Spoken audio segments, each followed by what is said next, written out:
নমস্কার, আপনাদের সবাইকে স্বাগত জানাচ্ছি। কালকে রাত তখন 11:12 মতো হবে। আমার কাছে, আমি তখন অফিসে, আমার কালকে নাইট ছিল, তো আমার কাছে ফোন আসে।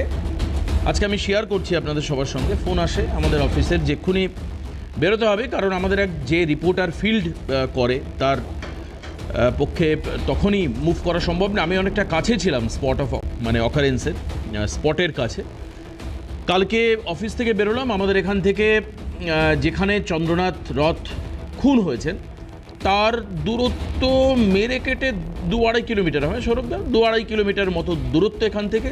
তো সেটা গেলাম, প্রথম জ্যামে পড়লাম, পায়ে হেঁটে অন্ধকার গলিতে গিয়ে ঢুকলাম। তারপরে কি দেখলাম আসুন আপনাদেরকে দেখাই আমাদের ক্যামেরার চোখে। আমি যখন কালকে রাত্রে পৌঁছেছি একদম যেখানে ফায়ারিং হয়েছে গতকাল, কি পরিস্থিতি ছিল আসুন দেখি।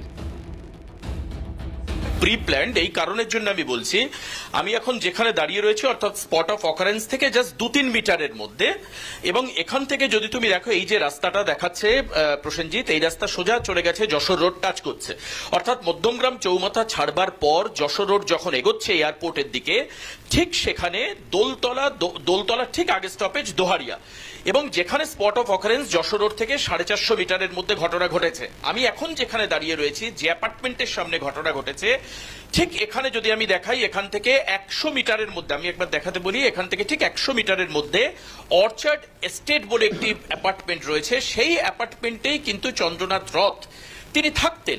এবং এলাকার মানুষরা যেরকমটা বলছে, আমি এলাকার মানুষের সঙ্গেও কথা বলবো, আপনি একটু আসুন এদিকে।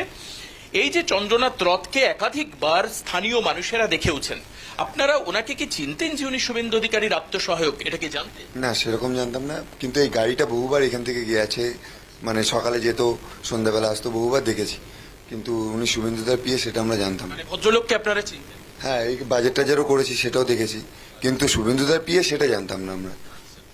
এই হচ্ছে কথা। এই এলাকাতেই বাজার করতেন। এবং আমি একবার দেখাই আমার চিত্র সাংবাদিক প্রসেনজিৎকে দিয়ে।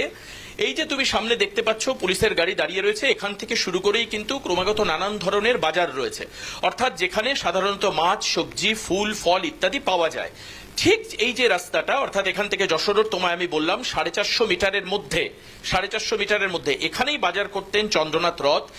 এবং এখন আমি যেখানে দাঁড়িয়ে রয়েছি, এখান থেকে ঠিক 100 মিটারের মধ্যে হচ্ছে অর্চার্ড এস্টেট, সেখানে তিনি থাকতেন।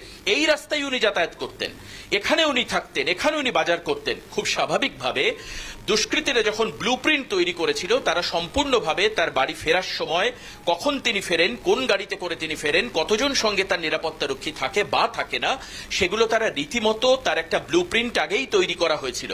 এটা একেবারে পরিষ্কার যে সেই ব্লুপ্রিন্ট অনুযায়ী আজকে রাতের বেলায় ওৎপাতে দুষ্কৃতীরা যখন চন্দ্রনাথ রথ তার কর্মস্থল থেকে বা জায়গা থেকে ফিরছিলেন, এবং এখন আমি যেখানে দাঁড়িয়ে রয়েছি ঠিক তার 100 মিটারের মধ্যে তার বাড়ি, অর্থাৎ বাড়ির প্রায় দরজায় বলতে গেলে চন্দ্রনাথ রথকে ব্ল্যাঙ্ক পয়েন্ট রেঞ্জ থেকে গুলি করা হয়।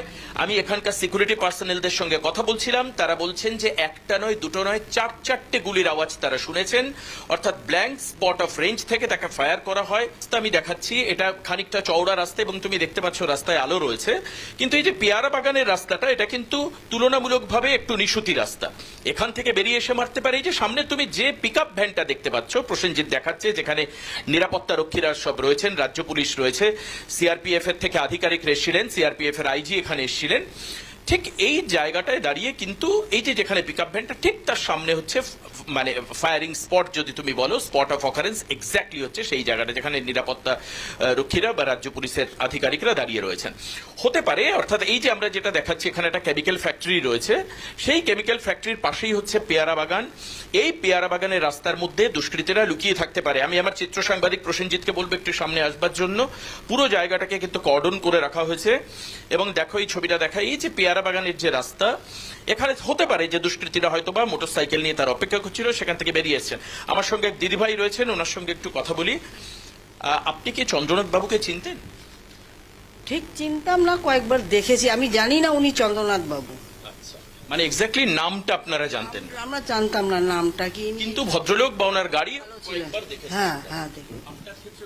হ্যাঁ, আমার ক্ষেত্রে অটো না, আমি একদমই চিনতাম না। আমাদের এই এরিয়ায় এই ধরনের কোনো গল্পই হয়নি, না কোনোদিনও হয়নি, কোনো জীবনে হয়নি।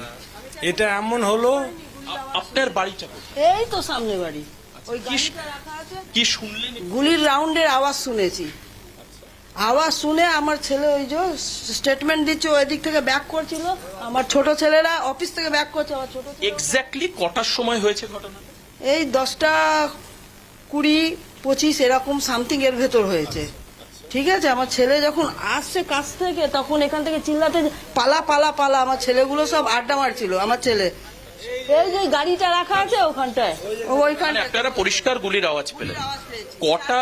গুলির আওয়াজ পেয়েছি। দামদা আমার ঘরে ডগ আছে, আমার ঘর থেকে টিভি রুম থেকে বেরিয়ে ঠাকুর ঘরে ঢুকে গেছে, এবং আমার এখনো পর্যন্ত রান্না করতে পারিনি। আমার এখনো মানে ওই আওয়াজ আমি জীবনে কোনোদিন, আমি এত বড় বয়স হয়ে গেছে আমার, আমি জীবনে শুনিনি এই গুলির আওয়াজ। কিন্তু এখানে তো এই ধরনের ঘটনা ঘটেওনি কোনোদিন, অত্যন্ত শান্তিপূর্ণ। হ্যাঁ, শান্তিপূর্ণ এরিয়া। আমরা 12টা 1টার সময় বাড়ি ঢুকেছি, কিচ্ছু হয়নি। বেশ, এরকমই একটা কিন্তু ভয়াবহ ঘটনার সাক্ষী। আমি জানি না, আমি জাস্ট 3টে আর কি গুলির আওয়াজ শুনেছি, তখন বুঝিনি গুলি, তবে একটু আলাদা মানে আওয়াজটা ছিল, আর বোমার মতন তো আওয়াজ পাওয়া হয়নি, মানে যেগুলো আর কি মানে খানিকটা আনকমন, মানে যেরকম বাজি পটকার আওয়াজ সেরকম না। না, টোটালি আলাদা। ওটা ছিল নেই। আমি বেরিয়ে তারপরে বৌদিকে জিজ্ঞাসা করলাম যে বৌদি সবকিছু ঠিক আছে? বৌদি বললো না, এখানে কিছু একটা প্রবলেম হয়েছে। কিন্তু আপনারা বেরোনোর আগেই চন্দ্রনাথ বাবুকে এখান থেকে একদম একদম আমরা এসে দেখলাম জাস্ট এখানে এই কাঁচ গুলো ভাঙা। মূলত এখানে আন্ডার সার্ভেলেন্সের জন্য রাস্তায় আমি সেরকম সিসিটিভি দেখতে পাচ্ছি না এখন ঠিক এখানে দাঁড়িয়ে, তবে মনে হচ্ছে দূরে সিসিটিভি থাকতে পারে, এবং বিশেষত এই যে পাশে যে বাড়িগুলো রয়েছে তাদের যে লাগানো সিসিটিভি সেখান থেকে কিন্তু সার্ভেলেন্স হলেও হতে পারে। আমি জানি না যে সিসিটিভি এখানে ঠিক এক্স্যাক্টলি এখন এই মুহূর্তে আমার নজরে আসছে না, তবে একদিকে কেমিক্যাল ফ্যাক্টরি রয়েছে বা সামনে বা পেছনে অনেক বাড়ি রয়েছে, দোকান রয়েছে, সেখানেও কিন্তু খুব স্বাভাবিকভাবে সিসিটিভি থাকতে পারে, এবং সেখান থেকে নিশ্চিতভাবে দুষ্কৃতীরা যদি মোটরসাইকেলে এসে থাকে তাদের এন্ট্রি এবং এক্সিট সেটাকে কিন্তু ক্যাপচার নিশ্চিতভাবে হবে। এখানে পুলিশ আধিকারিক, আমরা কালকের সেই ছবি দেখালাম আপনাদের, বুঝতে পারলেন যে রাত 10:30 নাগাদ এলাকার মানুষজন বলছেন একটা গাড়িকে ব্লক করা হয় একটা ছোট গাড়ি দিয়ে, যেটা ছিল হচ্ছে সামনে তার লেখা রয়েছে, আমি যখন হাসপাতালের সামনে দীর্ঘক্ষণ গাড়ি রাখা ছিল নোভাসিটি হাসপাতালের সামনে, ভিভাসিটি হাসপাতালের সামনে, সেটা হচ্ছে পশ্চিমবঙ্গ বিধানসভার গাড়ি, যেটা এই মিস্টার রথ ব্যবহার করতেন, চন্দ্রনাথ রথ ব্যবহার করতেন। সেই গাড়িতে তাকে তার দিক থেকে গুলি করা হয়। গাড়ির কাঁচে 3টে বুলেট ইনজুরি বা স্পট ছিল, এবং তার দিক থেকেই গুলি করা হয়, খুব স্বাভাবিক, কারণ গুলিগুলো তার দিকের উইন্ডো ভেদ করে ঢোকে এবং ড্রাইভারের সাইডের উইন্ডো ভেদ করে বেরিয়ে যায়। এটা একদম খুব পরিষ্কার। সেখানকার পুলিশ আধিকারিকদের সঙ্গে আমার কথা হয়েছে। আমার কথা হচ্ছে এই খুনের পেছনে পরিকল্পনা কার? বিজেপি দাবি করছে যেটা তৃণমূলের পরিকল্পিত একটা খুনের সিদ্ধান্ত। আজকে শুভেন্দু অধিকারী বলেছেন যে যদি চন্দ্রনাথ রথ আমার পিএ না হতেন এবং আমি ভবানীপুর থেকে যদি না জিততাম তাহলে হয়তো একে খুন হতে হতো না। মা বলছেন টিএমসির তরফ থেকে, মানে চন্দ্রনাথ রথের মা বলছেন টিএমসির তরফ থেকে বা টিএমসির দিক থেকে থ্রেট কল আসতো। টিএমসি আজকে বলেছে যে এই ঘটনার তারা সম্পূর্ণ তদন্ত চায়, পূর্ণাঙ্গ তদন্ত। কিন্তু খুব স্বাভাবিক, যে ভোট ইলেকশন কমিশন রক্তশূন্য মৃত্যুশূন্য করে একটা নতুন দৃষ্টান্ত তৈরি করেছিলেন রাজ্যের মানুষের সামনে, অনেকেই ভাবতে শুরু করেছিলেন যে সুদিন বোধহয় ফিরে আসলো, কিন্তু ঠিক নির্বাচন যেতে যেতে বেশ কয়েকটা খুন প্রমাণ করে দিল যে আমরা পুরনো কালচার থেকে পুরোপুরি নিজেদেরকে সংস্কার করতে পারিনি, বেরিয়ে আসতে পারিনি। এটা খুব পরিষ্কার হয়ে গেল ছবিগুলো। কে কি বলবেন আমাদের সঙ্গে যারা রয়েছেন গেস্ট টাইম পরিচয় করে দিই। সৌরভ প্রিয় দত্ত, টিএমসি সমর্থক, টিএমসি কর্মী, সক্রিয় কর্মী আমাদের সঙ্গে রয়েছেন। সৌরভদাকে স্বাগত জানাই। ঘটনাচক্রে এই ঘটনাস্থলের কাছাকাছি সৌরভদার বাড়ি, মানে নিউ ব্যারাকপুরে বাড়ি। আমাদের অফিস থেকে ঘটনাস্থলের যে দূরত্ব, সৌরভদার বাড়ি থেকে আরও কাছের দূরত্ব এটা। দুই হচ্ছে পৃথ্বীরাজ মুখার্জি, বিজেপি মুখপাত্র আমাদের সঙ্গে রয়েছেন, পৃথ্বীরাজকে স্বাগত জানাই। সুজিত কুমার পাটোয়ারি, জাতীয় কংগ্রেস মুখপাত্র আমাদের সঙ্গে রয়েছেন। কেন এই পরিস্থিতি হচ্ছে মূলত প্রশ্ন এখানে। একটা ছোট্ট বিরতি নিয়ে আমরা আজকে ফিরে আসব। প্রশ্ন করব এই যারা অতিথি রয়েছেন তাদের কাছে যে এই পরিস্থিতির জন্য দায় কে, দায় কার এবং দায়ী কোন ব্যবস্থা, মানে কোন কারণের জন্য আবার আমরা সেই খুন জখম রক্তের খেলায় মেতে উঠলাম। সঙ্গে ফিরে আসলাম আমরা আলোচনায়। মূলত আমি পৃথ্বীরাজ থেকে আজকে শুরু করি। পৃথ্বীরাজ, এই ঘটনার পর খুব স্বাভাবিকভাবে কালকে আমি দীর্ঘক্ষণ ছিলাম ভিভাসিটি হসপিটালের সামনে, বিজেপির প্রচুর নবনিযুক্ত বিধায়ক এসছেন, তারা শান্তির বার্তা, তুমি নিজেও ছিলে হয়তো, তারা শান্তির বার্তা দিচ্ছিলেন, কিন্তু যারা কর্মী সমর্থক ছিল তারা কিন্তু বলছিল যে এইভাবে আর কতদিন হাত গুটিয়ে বসে থাকবে। তারা বলছিলেন হাত খোলার ছাড় দিতে।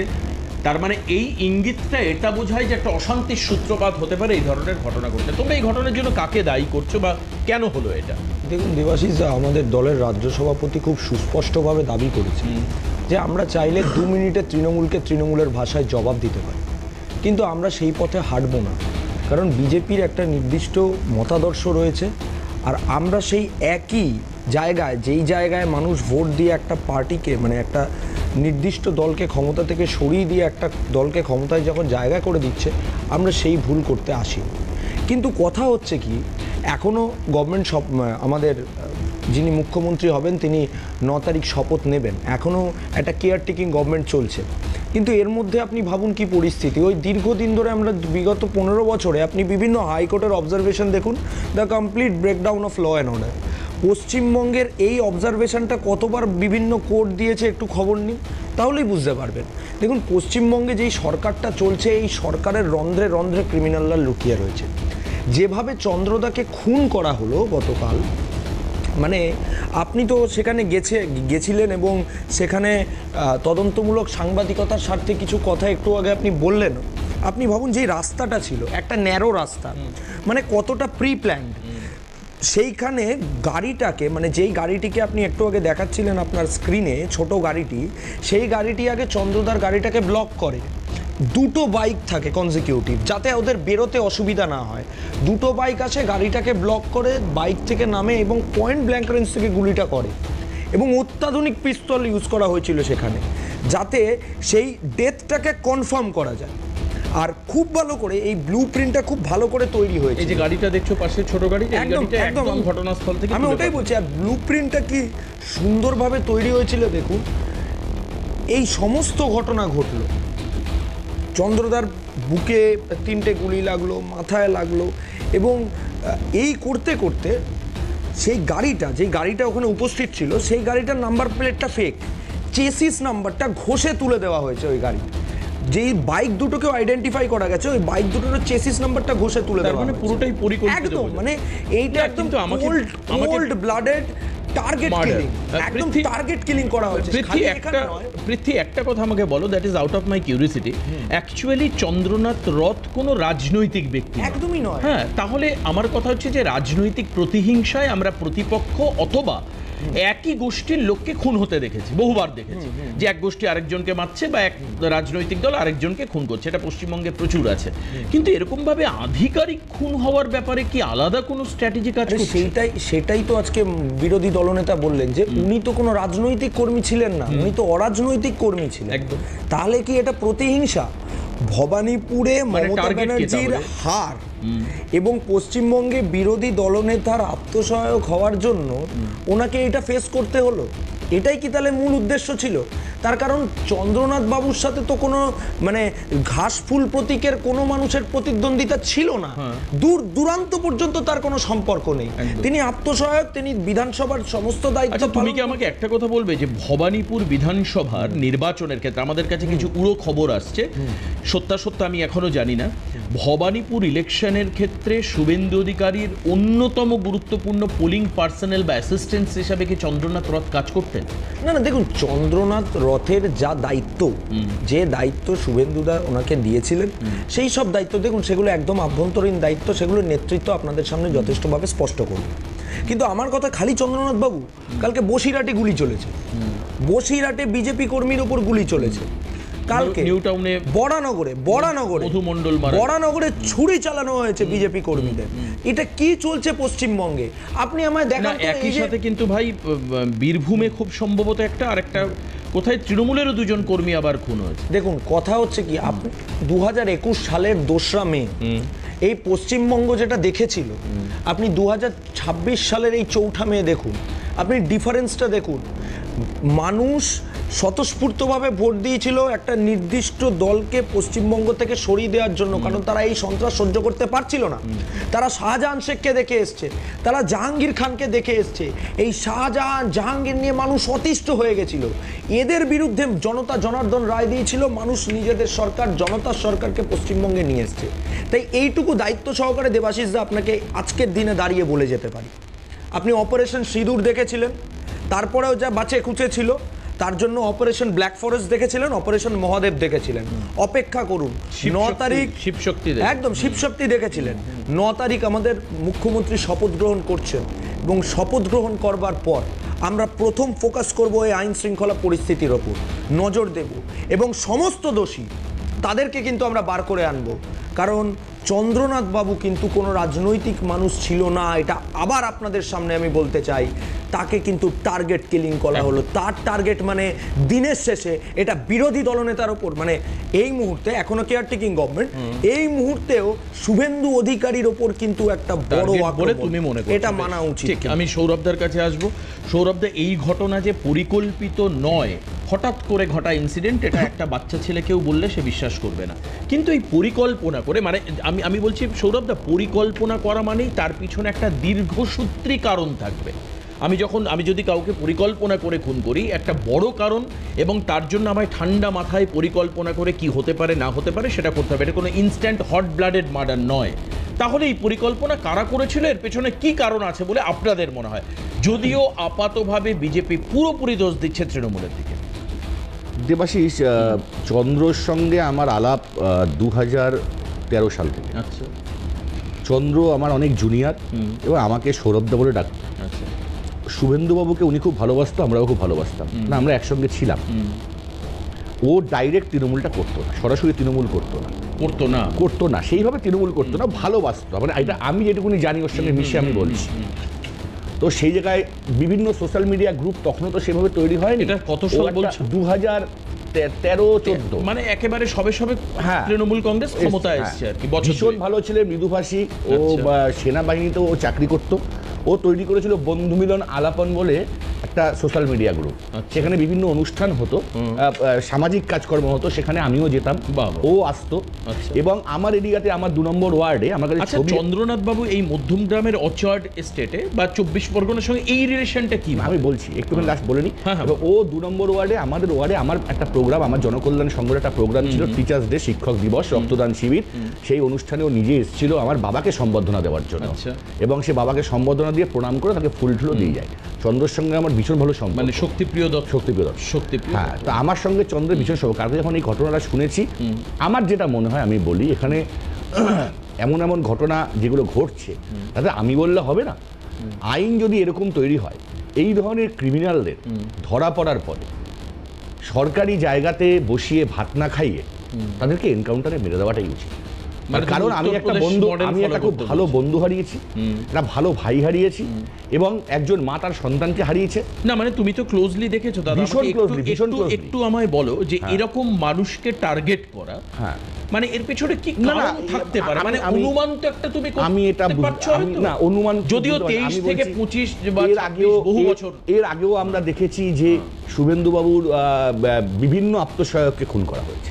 এর আগেও অনেকে, মানে তুমি যখন বলছো, আমি তথ্য দিই, 2013 সালে প্রদীপ ঝা, শুভব্রত চক্রবর্তী 2018 সাল, পুলক লাহিড়ী 2021 সাল, চন্দ্রনাথ রথ 2026। তো ব্যাপারটা হচ্ছে যে কেন বারবার এই জিনিসটা হচ্ছে, এত দীর্ঘদিন ধরে যখন বিষয়টা হয়েছে, যে একমাত্র শুভেন্দু অধিকারী যারা আত্মসহায়ক বা বডিগার্ড, এদেরকেই টার্গেটটা করা হচ্ছে। তো সেই জায়গাটায় আমরা চাই যে এটা একদম যেটা আজকে দল বলেছে, যে আদালতের মানে পরিচালনায় একটা সিবিআই তদন্ত হোক, এবং কঠোরভাবে। আমি আমার শুভেন্দু অধিকারী আত্মসহায়ক বলে না, আমি আমার সবচেয়ে খুব ভালো বন্ধু, আজও ভালো বন্ধু, চলে গেছে, আর তো কথা বলতে পারবো না, কিন্তু তীব্র শাস্তি হোক, মানে তাদের যে শাস্তি হোক, সেটা এটা দাদা চণ্ডীপুরে বাড়ি, আর এর মধ্যে অনেকে জেনেছেন পূর্ব মেদিনীপুরে চণ্ডীপুরে দেহ নিয়ে যাওয়া হয়েছে। কিন্তু এই মধ্যমগ্রাম বা তোমার পাড়ার সঙ্গে সেখানে ও ফ্ল্যাট নিয়েছিল, ওখানে থাকার জন্য ফ্ল্যাট নিয়ে থেকেছে, কারণ কলকাতায় কাজকর্ম করতে সুবিধা হতো। কিন্তু ও মানে ও অজাত শত্রু, ওর কোনো শত্রু ছিল না। মানে ও তৃণমূলের মানে মানে আমরা অন্তত জানি না, অন্য কেউ যদি থেকে থাকে, যদি তৃণমূলের কেউ থেকে থাকে, মানে সামাজিক শত্রু বলতে সেই অর্থে না, সেই অর্থ সত্য ছিল। আজকে শুভেন্দু অধিকারী বলেছেন যদিও আমার বিয়ে না হতো আর যদিও ভবানীপুরে আমি না জিততাম তাহলেও মারা যেত না। Maybe এই দুটো এটা- কারণ কি কারণ আমি হতে আমি পারে? আমি একটা কথা বলি, আমি জানি না, দেখুন আমি তো আদার ব্যবসায়ী, আমি জাহাজের খবর রাখি না। যদি এই ধরনের কোনো তৃণমূল এই কাজ করে থাকে, আমার বন্ধুর শাস্তি চাই, এটা আমি খুব জোর গলায় এখানে বলছি, দরকার হলে তাকে শুট ডাউন করে দেওয়া উচিত। না, না, আরেকটা আইনত। হ্যাঁ, পৃথ্বীরাজ বলো। জিনিস দেবাশিস দা আপনি বললেন না, হয়তো মিস করে গিয়েছেন।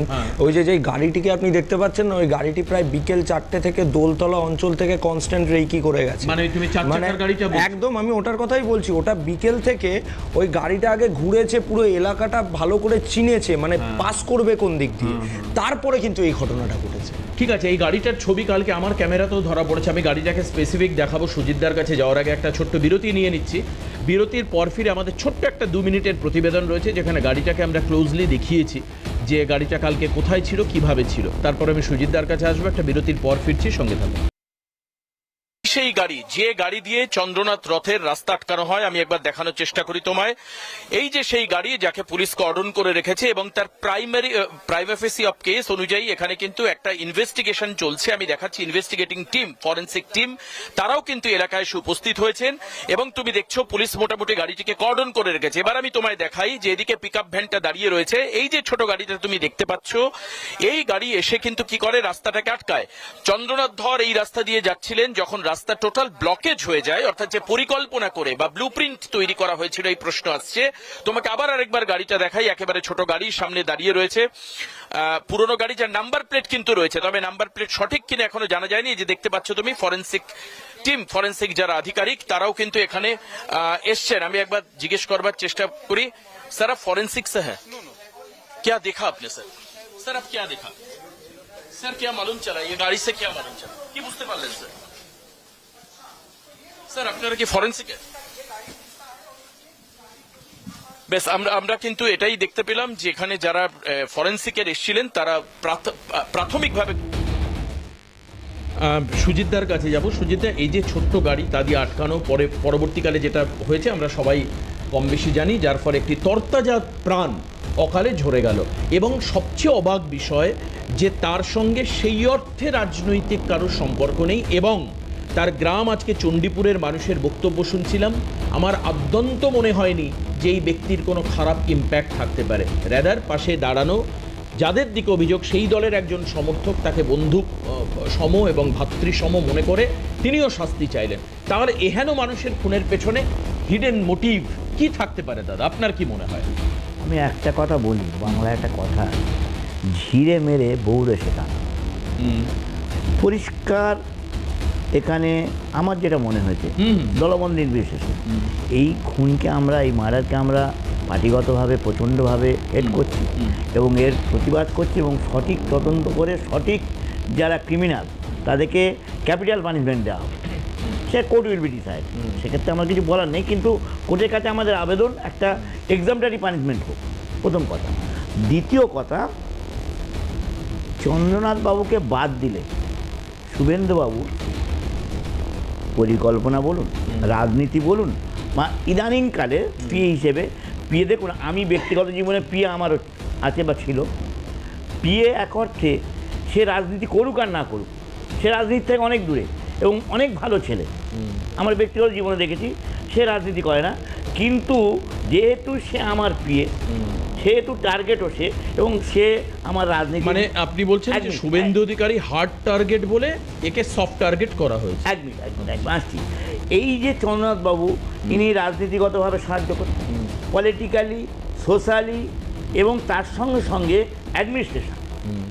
একটা মানুষকে চলতে গেলে তার একটা পিএ কতখানি সাহায্য করতে পারে একজন, এখানে বললে এরকম বলতে হয় যে স্বামীকে যদি এগুতে হয়, স্ত্রী তার পিছনে পুরোপুরি মদত থাকতে হবে, না হলে সম্ভব না, সংসারে কোনো সম্ভব না, মানে ভালোভাবে এগুতে গেলে। ঠিক তেমনভাবে একজন পলিটিক্যাল লিডার, তার পিএ যদি ঠিক না থাকে তাহলে কিন্তু তাকে চলা মুশকিল। এবং পিএ মানে এই, আপনি শুধু রাজনীতির দিকটা দেখবেন না, তার অ্যাডমিনিস্ট্রেটিভ লাইফ, তার সোশ্যাল লাইফ, সে কি খাবে, কি করবে, কোথায় পা ফেলবে, কোন সামাজিক অনুষ্ঠানে যাবে, সে কি কথা বলবে যদি আইএস পিএ হয়ে থাকে, আইএস যারা পিএ হয় কি কি বক্তব্যটা রাখবে, তার পলিটিক্যাল ভিউটা কি হবে সেটা কিন্তু পিএ ঠিক করে। আপনি লক্ষ্য করে দেখুন, মানে বিরাট একটা ভূমিকা রয়েছে। হ্যাঁ, পিএ মানে তাকে ভাবতে হবে না, তার মানে তাহলে আপনার জিস্ট কি, মানে আপনি বলছেন যে চন্দ্রনাথকে খুন করে শুভেন্দুকে শিক্ষা দেওয়া, হ্যাঁ শিক্ষা শুরু মানে দেওয়া যেটা না। খানিকটা পৃথ্বীরাজও ইঙ্গিত দিল। মেন্টাল প্রেশারটা ফেলে দেওয়া, আচ্ছা। এখানে মেন্টাল প্রেশারের একটা ব্যাপার আছে কিন্তু মেন্টাল প্রেশারে ফেলে দেওয়া। এবং শুধু তাই নয়, আর একটা জিনিস লক্ষ্য করুন, চন্দ্রনাথবাবু মেনে পড়েছে হুম হুম এবং জেলাগতভাবে বলুন আর যাই বলুন না কেন, আমি যখন বাইরে যাই তখন আমার জেলার ছেলেদের পশ্চিমবাংলার বাইরে গেলে তখন আমার পশ্চিমবাংলার ছেলে পেলে আমি খুব খুশি। আবার আমি যখন এই আমার জেলার- জেলা পেলে আরো খুশি আর কি, আবার এরকম আরো একটা খুশি। ব্যাপার, হ্যাঁ। আবার এই জেলার বাইরে গিয়ে আমি পশ্চিমবাংলা ধরুন ইয়েতে গেছি, পাহাড়ে গেছি, সেখানে যদি আমার বাংলা district-এর- ভাষায় কেউ কথা না, বলে তো? আমার ডিস্ট্রিক্টের কেউ তার পাই, হ্যাঁ, হ্যাঁ। তার সঙ্গে সম্পর্কটা আমার ভালো হয়, হবেই। আপনি লক্ষ্য করে দেখুন, আমি যখন দিল্লি যাই বাংলার কে আছে খুঁজি, বাংলা ভাই কথা বল। আমি যখন কেরালা গেছি, আমি 2-3 বার আমার মেয়ের অপারেশন বিভিন্নভাবে কেরালা গেছি, সেখানেও বাঙালি কে আছে খুঁজি।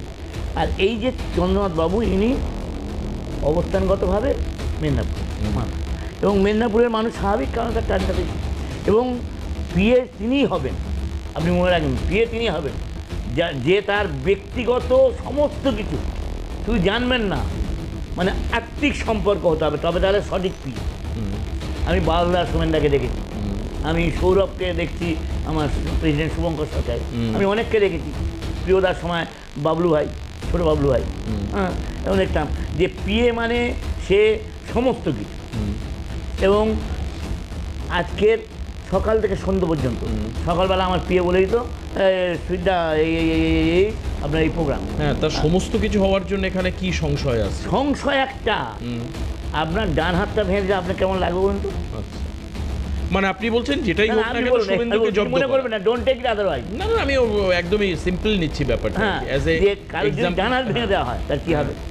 খুব স্বাভাবিক, খাওয়া বন্ধ হয়ে যাবে খুব প্রথম। স্বাভাবিক, চলাফেরা থেকে সব কিছু বন্ধ হবে। এবং একটা থ্রেট, এটা ঘুরিয়ে একটা থ্রেট, কারা কারা করতে পারে এটা কি মনে হয়? এটা দেখুন আপনি যা বললেন তার মূলত তো অভিযোগের তীর তৃণমূলের কোনো অংশ বা গোষ্ঠী বা কোনো বিক্ষুব্ধ কেউ স্বাভাবিক, তার দিকেই খুব যায়। স্বাভাবিক কারণ, কিন্তু সেটা তো আমার পক্ষে বলা এক্ষুনি সম্ভব নয়। না, সেটা তো ইনভেস্টিগেশন বলবে, ইনভেস্টিগেশন definitely, বলবে, কালকে, হ্যাঁ। সেটা আইন বলবে, আইনটা নিজের পথে চলুক। এবং আমরা চাচ্ছি, আমাদের দলগতভাবে আজকে আমরা আলোচনাও করেছি যে এই একটা মার্ডার ঘটলো। আমার একজন ইলেকশনের পরে আমার কর্মী মারা গেছে, আপনি দেখেছেন, কংগ্রেস কর্মী প্রথম মারা গেল। হ্যাঁ, আমরা আশা করেছিলাম যে এই নির্বাচনে, যেহেতু প্রথম ধাপে আপনার এখানে এসেছি, প্রথম ধাপে নির্বাচন আমরা সুষ্ঠুভাবে পার করেছি, আশা করছিলাম দ্বিতীয়ভাবে হয়েওছে, রক্তই হয়নি। কিন্তু তারপরে যে ঘটনাগুলো ঘটছে, ভায়োলেন্স, যেটা এটা অপ্রত্যাশিত। অপ্রত্যাশিত নয়, এটা আমাদের কাছে একটা লজ্জার। আমরা চেষ্টা করছিলাম সারা ভারতবর্ষে যে বিগত দিনে যে একটা ঘটনা example ঘটেছে set করার জন্য। সেই ঘটনা থেকে আমরা বেরিয়ে আসতে পেরেছি, আমরা বাংলার ঐতিহ্যটা ফিরিয়ে আনতে পেরেছি। অনেক কথা বলে, এই সিদ্ধার্থ শঙ্কর রায়ের অনেক কথা বলে, সেদিন যদি নকশাল জব্দ না হতো তাহলে 34 বছরে। অত্যন্ত মর্মন্তুদ হলেও আমি চন্দ্রনাথ রথের মায়ের বক্তব্য আমাদের রিপোর্টার কালেক্ট করেছেন চণ্ডীপুর থেকে, পূর্ব মেদিনীপুরে। কি বলছেন তিনি, আমার ইচ্ছা ছিল না দেখানোর, কিন্তু তবুও তার বক্তব্যে কিন্তু অভিযোগের কতগুলো ইঙ্গিত এবং মাতৃত্বের কিছু ছোঁয়া রয়েছে, যেটা অবশ্যই আপনাদের সামনে তুলে ধরা প্রয়োজন। হয়তোবা যারা এই পাষাণ কঠিন হৃদয় নিয়ে এইভাবে একজন জীবন্ত মানুষকে গুলি করে খুন করেন, হয়তো তাদেরও যে আত্মা চেতনা একটা বোধ থাকে না, সেটা হয়তো জাগ্রত হতে পারে। সেই অভিপ্সা নিয়েই, সেই চেষ্টা নিয়ে আমি চন্দ্রনাথ রথের সদ্য পুত্রহারা মায়ের বক্তব্য আপনাদেরকে শোনাবো। শুনুন। চাইছি দোষীরা শাস্তি পাক। আমিও একজন মা, আমি চাইবো না তাদের ফাঁসি হোক, কিন্তু যাবজ্জীবন কারাদণ্ড চাইছি। আর চাইছি যে আমরা ভারতীয় জনতা পার্টি করি বলে আমরা আজকে ক্ষমতায় আসার জন্য আমাদের সভাপতি, বিরোধী দলনেতা যখন বলছেন সুশৃঙ্খলভাবে থাকতে, তখন শাসক দলের যারা গরম বক্তব্য দিয়েছিল যে 4 তারিখের পরে দিল্লির কোনো ভাব রক্ষা করতে পারবে না, সেটাই তারা দেখিয়ে দিল। নতুন সরকার যে গঠন করবে তার কাছে জানাবো যে আমার ছেলের এই মৃত্যুর জন্য শাস্তিটুকু হয়। আমার ছেলে যদি অ্যাক্সিডেন্টে কোনো অঘটন ঘটতো, আমার মনে হয় এত কষ্ট হতো না। তাকে যেভাবে কষ্ট দিয়ে এতটাইরা মারলো, এটা পুরো তৃণমূলেরই সাজানো গল্প। বাবু মমতাকে হারিয়েছে, যার জন্য আমার মনে হয় এই প্রতিষ্ঠা। কি কারণ আছে জানি না, বুকটা ভারী হয়ে গেল, গলার আওয়াজটা বুঝে আসলো মায়ের এই বক্তব্য শুনে। যিনি কাঁদছেন এবং অপরাধীদেরকে বলছেন যে আমি তো মানে সন্তানের মা, তাই আমি ফাঁসি চাই না, আমি যাবজ্জীবন চাই, যে কাজটা করেছেন। আর কি গরম গরম তৃণমূলীয় ভাষণের কথা বলছেন যে দিল্লির বাবা কি করবে, দেখে নেবো, এই করবো সেই করবো। কে বলেছিলেন? অভিষেক বন্দ্যোপাধ্যায়। তার বক্তব্য হয়তো আমাদের প্রোডাকশন টিমে আছে। তো যাই হোক, আপনারা শুনেছেন, আর বারবার করে শোনা তো আমার ভালো লাগে না, একই বক্তব্য। তো যাই হোক, আমরা পৃথ্বীরাজের কাছে যাই। আচ্ছা পৃথ্বী, একবার আর ঠিক আছে, আমি পৃথ্বীরাজের কাছে যাই। এখন বক্তব্য শুনবো না, বারবার এটা খারাপও লাগে শুনতে, যে এই ধরনের গরমাগরম ভাষণ, দেখে নেওয়া, হুমকি, এই করব সেই করব, এবং মায়ের যে বক্তব্য একদম স্পেসিফিক, যে তৃণমূলের লোকেরাই হয়তোবা যেহেতু মমতা হেরেছে তার জন্য একটা রাগ, যেহেতু শুভেন্দুর পিএ খুব স্বাভাবিকভাবেই ভবানীপুরে বারবার করে ঘোরাফেরা তাকে করতে হয়েছে, যেতে হয়েছে, বিভিন্ন প্রজেকশনে থাকতে হয়েছে, বিভিন্ন কর্মকাণ্ডে থাকতে হয়েছে, এটা খুব স্বাভাবিক, কারণ যেহেতু শুভেন্দুর পিএ, শুভেন্দু হচ্ছে ভবানীপুরের প্রার্থী, শুভেন্দু অধিকারী, সেই জন্যেই ছেলেকে হয়তো খুন হতে হলো। তোমার কি মনে হয়? দেখুন দেবাশিসবাবু, একটু আগে আপনি যখন চন্দ্রদার মায়ের বক্তব্যটি শুনছিলেন এবং সবাই দর্শকরা শুনতে পাচ্ছিল, তারপর আমার বলবার কোনো ভাষা আর নেই, আমি ভাষা হারিয়েছি কার্যত। কারণ দেখুন, সেই পরিবারটা বিজেপি সমর্থক ছিল, ওনার মা বিজেপি সমর্থক ছিলেন। উনি বলছেন একজন মা হয়ে যে আমি কারোর ফাঁসি চাই না, কিন্তু যাবজ্জীবন কারাদণ্ড হোক। এই জায়গায় যদি কোনো তৃণমূল বসে থাকতো, তার বক্তব্য কী হতো? মেরে দেব, চিড়ে দেব। কিন্তু এই পরিস্থিতিতে দাঁড়িয়েও চন্দ্রদার মা বলছেন যে আমি কারোর ফাঁসি চাই না, মানে পরিবার চায় ফাঁসি, প্রথমেই ফাঁসি। একদমই তাই। কেন চান না? কারণ তিনি বলছেন আমি উপলব্ধি করছি আমি একজন মা, আমি আমার পুত্রকে হারালাম। এরকম বহু মারা আছে তৃণমূলে যারা নিজস্ব অন্তর্দ্বন্দ্বে নিজেদের পুত্রকে হারিয়েছে, আর তাদের চোখের জলের জন্য, এত মায়ের চোখের জলের জন্য যখন একটা সরকার প্রতিষ্ঠা হলো, তারপরে ওই যে উনি একটু আগে বক্তব্যটা দিলেন, ওনার কথা বলছিলেন যে শাসক দলের গুন্ডারা বলেছিল তো অভিষেক বন্দ্যোপাধ্যায় বলেছিল যে 4 তারিখের পর যদি তৃণমূল জেতে তাহলে পিঠে পোস্টার লাগিয়ে নাকি বলতে হবে আমরা বিজেপি করি না। দুপুর 12টার পর থেকেই এলাকায় এলাকায় ডিজে, রবীন্দ্রসঙ্গীতের সাথে ডিজে বাজবে। আপনি বলুন পশ্চিমবঙ্গের কোন সংস্কৃতি রবীন্দ্রসঙ্গীতের সাথে ডিজে বাজানো? এটা কি রিমিক্স চলছে নাকি তৃণমূলের? তো আমাদের এই জায়গাতেই ফোকাস করতে বলছি প্রত্যেকটা দর্শককে, যে দেখুন আপনারা একটা এমন পরিস্থিতিতে ছিলেন যেখানে নিজেদের আপনারা মত প্রকাশ করতে পারতেন না, আপনারা কথা বলতে পারতেন না। সেই জায়গা থেকে আজকে একটা অন্য রকমের পরিস্থিতি এসে দাঁড়িয়েছে। কেন? একটা নতুন সরকার এসছে, এবং আমরা মানুষকে এটাই বলতে এসেছি, আমরা প্রথম দিনেও বলেছি যে ভয় আউট, ভরসা ইন, বিজেপিকে ভোট দিন। মানুষ ভরসা করেছে। আপনি দেখুন পশ্চিমবঙ্গে সেই অর্থে কোনো পোস্টপোল ভায়োলেন্স হয় এই পশ্চিমবঙ্গে, কিন্তু সেই জায়গায় দাঁড়িয়ে কেন আজকে বিজেপি কর্মীদেরকে আক্রমণ করা হবে? কেন আজকে চন্দ্রদার প্রাণটা হারাবে? এই প্রশ্নগুলোই তো থাকে তৃণমূলের কাছে। একটা প্রশ্ন আমি সৌরভদার কাছে আসি। সৌরভদা, এই গরমাগরম বক্তব্য এবার কিন্তু রাজনীতির ময়দানকে সত্যি কলুষিত করেছে। আমি জানি না যে এই ছবিটা বিজেপি না জিতে যদি তৃণমূল হতো, আজকে আমাদের বসে সেই মৃত্যু সংখ্যা গুনতে হতো কিনা আদতে আমি জানি না। হতেও পারে, নাও হতে পারে। জয়ের পরে লোকে সব ভুলে যান এই পুরনো নির্বাচনী স্টান্ট, হয়তোবা জানি না কি হতো, কিন্তু পূর্ব অভিজ্ঞতা তো আমাদের খুব একটা ভালো নেই। আমরা তো আজও সেই অভিজিৎ সরকারের গোঙানো আওয়াজ, সেটা তো আমরা ভুলিনি এখনো। কেন? গোপালপুরের প্রসেনজিৎ যাকে মেরে ফেলা হয়েছে, এরকম তো ভুলিনি এগুলো, যেগুলো অলরেডি তার অডিও ক্লিপস এখনো পর্যন্ত মিডিয়ার হাতে আছে। এরকম দুটো নাম নয় দেবাশিস দা, প্রায় 250 কর্মী খুন হয়েছিল বিরোধী রাজনৈতিক দলে, 250 জন। আর তার সাথে সাথে আরো আছে গ্রামাঞ্চলে, যেগুলো হয়তো আপনারা চ্যানেলের সামনে সম্প্রচার করতেও পারেননি। এবং আমরা দেখতাম যে এই ধরনের ঘটনা ঘটলেই শাসক দল তৃণমূল কংগ্রেস চালিয়ে দিত এটা পারিবারিক অশান্তি এবং গন্ডগোল বলে। এক ভাই আরেক ভাইকে কুপিয়েছে, একজন আরেকজনকে মেরেছে, এরকম বলে। আমার সৌরভদার কাছে প্রশ্ন, সৌরভদা, এই যে চোখের বদলে চোখ, দাঁতের বদলে নখ, এই যে ব্যবহার করার যে মানসিক প্রবৃত্তি বা প্রবণতা, এ তো বক্তব্যে বারবার করে তৃণমূলী নেতাদের উঠে এসছে।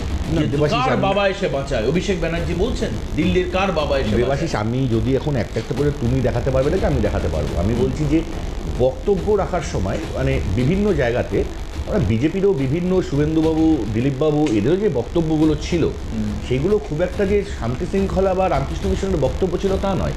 হ্যাঁ, যেমন সাদা ধান পাঠিয়ে দেবো, পুলিশের ইয়ে উড়িয়ে দেবো,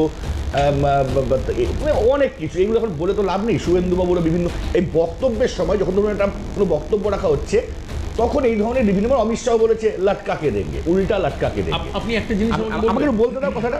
না, আমি বলছি নির্বাচনের পরে বিজেপির যে যারা জয়ী বিধায়ক বা বিভিন্ন নেতা তাদের ভূমিকায় আপনি আমি একদম বলছি এবার আমি বলছি বক্তব্যতে এরকম অনেক কিছু হয়েছে, আমরাও বলেছি, ওরাও বলেছে, বক্তব্যের জন্য এগুলো শুধু হয় ব্যাপারটা তা না। কিন্তু আমি বলছি যে উদাহরণ সুকান্ত শ্রমিক ভট্টাচার্য বা রাজ্য বিজেপি যে উদাহরণটা স্থাপন করলো, এটা একটা সাংঘাতিক উদাহরণ, যেটা হয়তো আগামী দিনে যতদিন বাংলা থাকবে, যতদিন পৃথিবী থাকবে, এই উদাহরণটা হয়ে থাকবে যে এলাকায় এলাকায় শান্তি শৃঙ্খলা আটকানোর জন্য বিধায়করা নিজে শান্তি শৃঙ্খলা বজায় রাখার জন্য তারা নিজেরা রাস্তায় বেরিয়ে বেরিয়ে সজল ঘোষ, তাই নয় প্রত্যেকে ভিডিও না সজল ঘোষ থেকে এবং সিরিয়াসলি মানে অ্যাক্টিং, সজল ঘোষ থেকে শুরু করে, সজল ঘোষ আমার গুরু, আমি বারবারই বলি, সজল ঘোষ, অসীম সরকার, অসীম সরকার, আমাদের দমদমের অরিজিৎ বক্সি, তারপরে এখানে সৌরভ শিকদার, আশেপাশের গুলো আমি বলছি, প্রত্যেকেই যে উদাহরণ স্থাপন করেছে। জগন্নাথ চট্টোপাধ্যায় করার পরে যদি এই ধরনের ঘটনাগুলো ঘটতে থাকে, সেটা বীরভূমে আমাদের তৃণমূল কর্মী খুন হোক বা বারাসাতে বিজেপির কোনো কর্মী খুন হোক, যদি এইগুলো যারা করছে তারা ঠিক এই শান্তির বাতাবরণটাকে যাতে আটকানো যায়, এবং বিজেপি এবং দুটো নাম আসছে, এক হচ্ছে তৃণমূলের এক অংশ, অনেক জায়গায় বামেদের এক অংশ।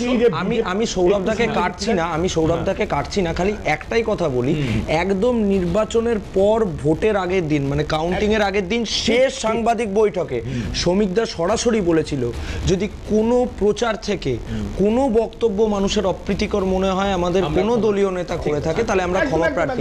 কিন্তু তৃণমূল কংগ্রেস এরকম কটা প্রেস কনফারেন্স করে আজ অব্দি জানিয়েছে মানুষের না। কিন্তু আবার একটা অদ্ভুত বিষয়, এই যে শ্রমিক ভট্টাচার্যের যে অবস্থান, যেটা সৌরভদা প্রশংসা করছেন, এটা নিয়ে আবার বিজেপি, আমি জানি না তারা অ্যাকচুয়ালি মানে বিজেপি কিনা, তারা আবার শ্রমিকদার এই ভূমিকাকে গান্ধীগিরি বলছে, যে এই গান্ধীগিরি করে কোনো লাভ। এইরকম কথা বলি আমি, সেটা হচ্ছে ঠিক এই যে ধরো বিজেপি যে শান্তির দিকে যাচ্ছে, বা এইটা শুনে যদি তৃণমূলের যারা আমরা লোকাল লিডাররা আছি বা আমরা যেটা চাইছি যে এলাকায় অশান্তি, এইটাকে আগুন জ্বালানোর জন্য একটা মিডলম্যান থাকে, যে এই শান্তিটা রাখতে দেওয়া যাবে না, হয় বিজেপির নাম খারাপ করো, তৃণমূলের নাম খারাপ করো, এই এলিমেন্টস গুলোকে অ্যারেস্ট করা দরকার আছে।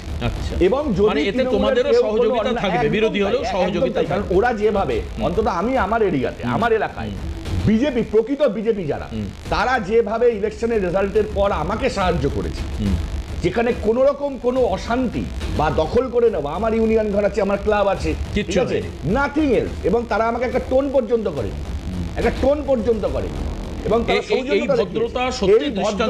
এই ভদ্রতাটা যেন পশ্চিমবাংলার মাটিতে দৃষ্টান্ত হয়ে থাকে। দেখো বক্তব্যতে অনেকে অনেক কথা বলে ফেলে, ওটা মানে তুমি বলছো যে নির্বাচনী প্রচারে খুব একটা প্রভাব পড়ার কথা নয়। সুজিত, হ্যাঁ বুঝতে পেরেছি। এইখানে আমার ছোট ভাই, আমি বলবো এই জায়গায় আমি সবটা একমত।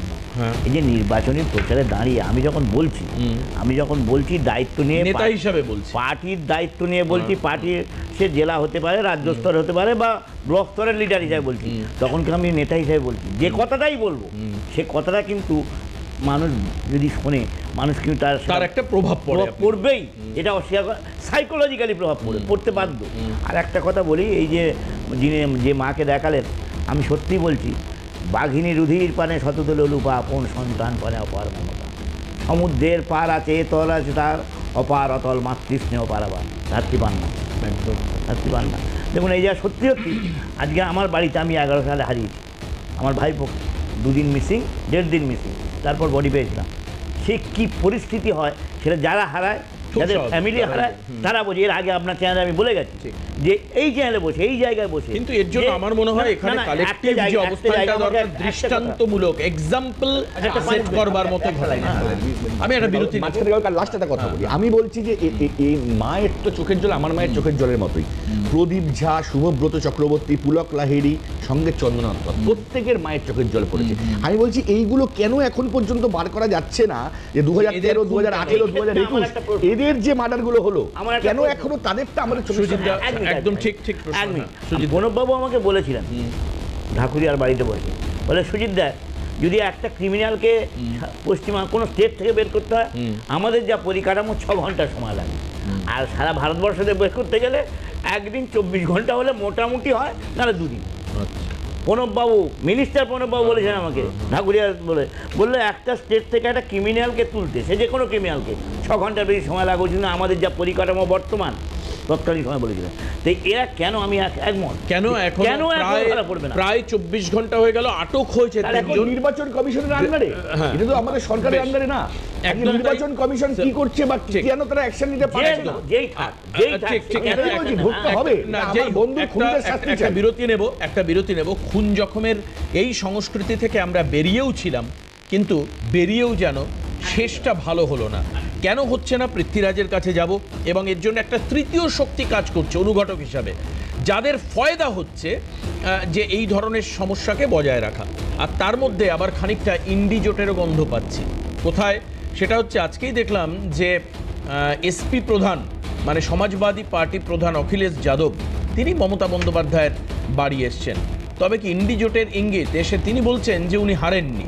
আর এখনও অদ্ভুত বিষয়, যারা উপদেষ্টা আমলা তারা পদত্যাগ করলেও মমতা বন্দ্যোপাধ্যায় 72 ঘন্টা পেরিয়ে গেল, আজকে রাতে আলটিমেটলি তার টেনিয়া শেষ হয়ে যাচ্ছে 7 তারিখে আজকে, কিন্তু তিনি এখনো পর্যন্ত পদত্যাগ করেননি। আমার কাছে সন্ধেবেলায় খবর আছে যে রাজ্যপাল তার মন্ত্রিসভা, মানে বিগত মন্ত্রিসভা, সেটা ভেঙে দিয়েছেন।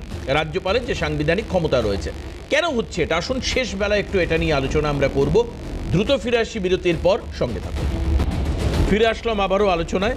আমি সৌরভদার কাছেও যাই। সৌরভদা, এই যে অখিলেশ আসছে বা যে ছবিগুলো আমরা দেখতে পাচ্ছি, এর ফলে কি তারা নতুন বাংলা মানে তৈরি করবে, নাকি ভারতীয় ক্ষেত্রে তৃণমূলকে নিয়ে যাবে? আপনারা তো বলেছিলেন তৃণমূল থেকে যে এবার কিন্তু দিল্লি নিয়ে ভাবতে হবে, বাংলা জয়ের পর এবার দিল্লি জয়। এটা কি দিল্লি জয়ের ইঙ্গিত? দেখো, বাংলা জয় করতে হলে বাইরের কোনো নেতা এসে এখানে এসে ক্যামাক স্ট্রিটে বসে যদি তারা মানে মনে করে যে মিটিং করে বাংলাতে তৃণমূল কংগ্রেসের ফুল ফোটাবে, এটা সম্পূর্ণ ভুল। আমরা হেরেছি সম্পূর্ণভাবে এই আইপ্যাক এই নির্ভরতা, সম্পূর্ণভাবে এই ক্যামাক স্ট্রিট নির্ভরতা, সম্পূর্ণভাবে মাটি মানুষের যে গন্ধ, মাটি মানুষ যে রাস্তায় নেমে যে লড়াইটা আমরা করেছি রক্ত ঘাম ঝরিয়ে, সেটাকে ক্যামাক স্ট্রিটের এসি অফিসে তুলে দেওয়া, সেখান থেকে কর্পোরেটে তুলে দেওয়া। মমতা বন্দ্যোপাধ্যায় নিজেই বলেছিলেন যে আমি প্যাক এইসব মানি না, কিন্তু তারপরে আবার তো মাথা নিচু করে মানতে হয়েছে।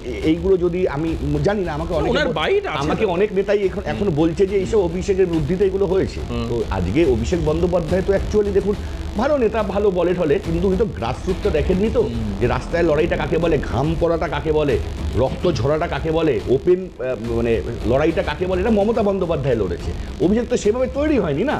তো এখন যদি কেউ ধরুন সোনার চামচ মুখে নিয়ে সামনে আসে, তো তার ক্ষেত্রে এটা বোঝা সম্ভব নয়। আমি ভালো বলছি, উনি সামনের দিনে এখন যে পরিস্থিতি, আমি বলবো উনি এখন তৈরি হবেন, উনি তৈরি হবেন যে কিভাবে মাটিতে লড়াইটা করতে। এটা বাংলা, এই বাংলার মাটিতে এসে কেউ এসে তৃণমূলের উত্থান করাবে, একমাত্র উত্থান করাতে পারলে মমতা বন্দ্যোপাধ্যায়। যদি মমতা বন্দ্যোপাধ্যায় না পারে, কারোর ক্ষমতা নেই এই বাংলায় তৃণমূলকে উত্থান করায়। আমি জানি না যে কেউ আমার সমালোচনা করবেন কিনা বা আমাদের দর্শকরা আমায় কিভাবে নেবেন, তবে আমাদের এক্ষেত্রে টেকনিক্যাল যারা আমাদের রয়েছেন বা যারা মানে আমাদের নিচে লেখাগুলো লেখেন, তারা একটা জিনিস প্রথম থেকেই ভুল করছেন। সৌরভদার নিচে তৃণমূল সমর্থকটা আমার মনে হয় তুলে দিলে বেটার। না, একদম না, আমি আজও তৃণমূল করি, আমি গলা বাজিয়ে বলছি, আমার সহকর্মীদের ভুল, আমি মাথা নিচু করে মেনে ভুল হচ্ছে। আমি দেব এখন, আমি পৃথ্বীরাজের থেকে জিজ্ঞেস করে আমি একটা কথা বলি, আমরা যদি দলটা এরকম হয় যে আমি কথা বলতে পারবো না, দলের ভুল দেখলে বলতে পারবো না, তাহলে ওটা তো কোনো কর্পোরেট চাকরির অফিস করি না। আমি তো কংগ্রেস করতাম, কোনদিন তো এটা বলিনি। আর তৃণমূল কংগ্রেস কোনো অফিস না যেখানে আমি মাইনা নিয়ে চাকরি করি, আমি তো চাকর না, তুমি বলতে পারবো না। আমি আজও বলছি আমি তৃণমূল কংগ্রেস করি, তৃণমূল কংগ্রেস করব, কিন্তু এলিমেন্টস যারা আছে, যারা দলটাকে শেষ করে, তাদের বিরুদ্ধেও বলবো। বাহ, very good. Sujit da please, তারপরে পৃথ্বীরাজের গায়ে যাবো। না, থ্যাংক ইউ, খুব ভালো বলেছে, আমার ভালো লাগলো।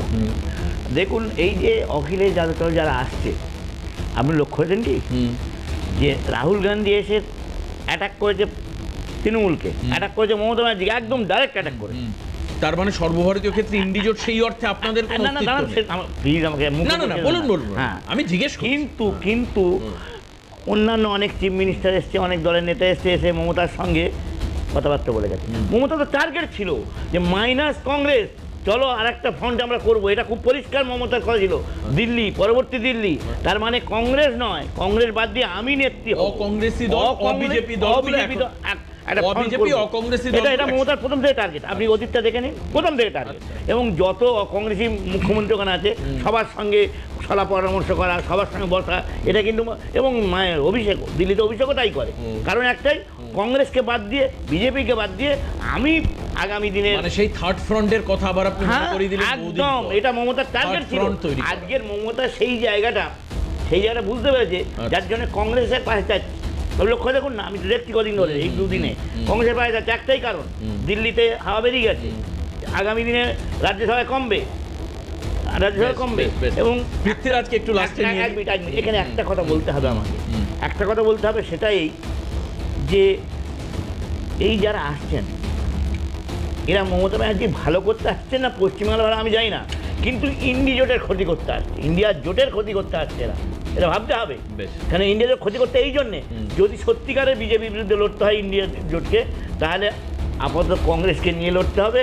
এই সত্যটা, এই চরম সত্যটা এদের বোঝা উচিত। একটা বাচ্চা ছেলেও জানে সারা ভারতবর্ষে বিজেপির সঙ্গে যদি লড়াই করতে হয়, তাহলে কংগ্রেসকে বাদ দিয়ে ভাবা যাবে না, যায়নি, যাবে না, আগামী দিনেও যাবে না। আচ্ছা, এই যারা বসে রয়েছেন, বা সুজিত বাবুর অন্তত পক্ষে অর্ধেক বয়সের হচ্ছে পৃথ্বীরাজ, যখন সুজিত বাবু এই জোট এবং জোট কম্পালশন নিয়ে কথা বলছে, ও নিশ্চিন্তে কফি খাচ্ছে আর মোবাইল নাড়ছে, মানে মনে হচ্ছে এটা কোনো ব্যাপারই না, জোট ফোট যাই হোক সারা ভারতে। সত্যি কথা পৃথ্বীরাজ, এই যে জোটের একটা পারসেপশন তৈরি করা, বা ইন্ডি জোট বলে তুমিও হয়তো আশা করি অনেকবার শুনেছো, যে জোটে অবিজেপি দলগুলো সব রয়েছে, মানে এমনকি মল্লিকার্জুন খার্গের সঙ্গে বৈঠক বা সোনিয়া জিকের সঙ্গে বসিয়ে বৈঠক, এটা হয়েছে। এখন সুজিত দ্বারা অবশ্য অন্য কথা বলছেন, তোমরা কিভাবে দেখছো এটাকে? এত জোট করে কি হবে বলুন তো? যতই অরবিন্দ কেজরিওয়াল আসুক, সুপ্রিয়া সুলে আসুক, মল্লিকার্জুন খার্গে আসুক, আজকে সর্বভারতীয় স্তরে রাজনীতিটা দেখুন কোথায় গিয়ে পৌঁছেছে। অরবিন্দ কেজরিওয়াল নিজের দল ধরে রাখতে পারলো, রাজ্যসভার 7টা এমপি ছেড়ে চলে দিয়ে এলো, বললো টাটা বাই বাই, আমরা আপকে আর চাই না। এদিক থেকে আপনার হরভজন সিং বলছে আমরা চাই না। রাঘব চাড্ডা, যাদের নিয়ে একসময় তারা গ্লোরিফাই করতো, সমস্ত বিজেপির সামনে দল ধরে রাখা সম্ভব না। দেখুন, আমরা তো বলেছিলাম যে মধ্য গগনে যখন সূর্য ওঠে, সেই সূর্যের প্রখর তাপের নাম নরেন্দ্র ভাই দামোদর দাস মোদী। তো এটা তো নতুন কোনো গল্প নয়। বিরোধীদের একটা ব্যথা রয়েছে মোদিজিকে নিয়ে, এটা আমরা বুঝতে পারি, কারণ তারা প্রবল চেষ্টা করবার পরও সেটাই তারা সাকসেসফুল হয়ে উঠতে পারে না। যারা দীর্ঘদিন বলতো বাংলা হবে না, দিল্লি প্রথমে শুরু করেছিল দিল্লি হবে না, যে লোকসভায় বিজেপির সাথে হচ্ছে, তাও কেন দিল্লি আসছে না, এতদিন সময় লাগলো, তারপর দিল্লি হয়ে গেল। তারপরে বিহার কি হবে, এবার নীতিশ কুমার আর থাকছে না, আবার নীতিশ কুমার এলেন। তারপরে বাংলা, আমরা বলেছিলাম অঙ্গবঙ্গ কলিঙ্গ, যা বলেছিলাম তাই করে দেখিয়েছি। আমরা বলেছিলাম যে বিহার যা দেখেছে আগামী দিন বাংলা তাই দেখবে। বিহারে যদি বিজেপির সরকার হয়, বাংলাও বিজেপির সরকার হবে।